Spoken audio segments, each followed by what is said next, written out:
Miradi niliyoiona ni hiyo na nimefurahia sana, nimeipenda sana. Mradi wa kwanza ambao ni MKICC ni kifupi cha Mount Kilimanjaro International Convention Center, na tunaamini kupitia mradi huu tutapata ajira nyingi zaidi za vijana. Lakini mradi wa pili ambao ni wa nyumba, nimekuja kutizama, ni mradi ambao una miaka karibia 28 29. Ni mradi mzuri, mradi ambao tunaamini umeweza pia kutoa ajira kwa vijana kwa ukubwa wake. Huu mradi ni mafanikio makubwa wa nyumba. Tushamaliza, fedha zetu zimelindwa vizuri, tumezirejesha na sasa hivi tunatengeneza faida. Ni mradi mzuri sana.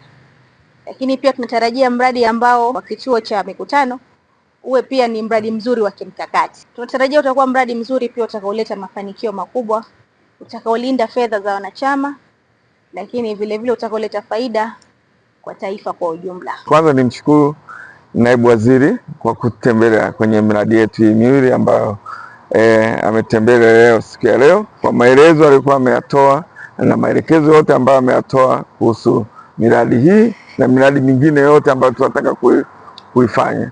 Kwa kweli tutatekeleza. Ukiangalia ule mradi wa MKICC ambao ni Mount Kilimanjaro ICC International Convention Center, kwa kweli kwa gharama zile tulizoziweka, na tunatarajia kwamba tutahakikisha kwamba tunapata yale yote tulikuwa tumetegemea kwenye ule mradi.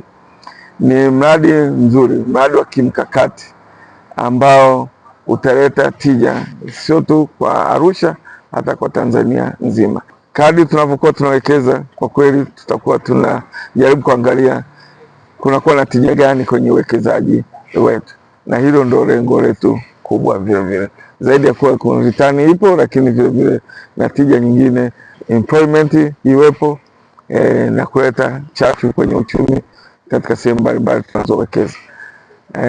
Zaidi ya hapo, nakushukuru sana na tunakaribisha tena. Kwanza kabisa namshukuru sana Mheshimiwa Naibu Waziri kwa kufanya ziara nzuri wilayani kwetu hapa Arusha. Ametembelea miradi miwili, ujenzi wa kituo cha mkutano, lakini nyumba hizi ambazo zipo hapa kama uwekezaji. Katika aliyotueleza ni kwamba yanatufaa na ametuachia majukumu pia ya kimsingi ambayo yatatufaa sisi kama wilaya ili tuendelee kuyasimamia. Kwanza kabisa kule amesisitiza mradi ukamilike mapema kama ilivyopangwa na ilivyokusudiwa. Sasa niwapongeze pia PSSF, miradi kama hii wanaitunza, lakini pia wameanzisha miradi mingine ya kimkakati.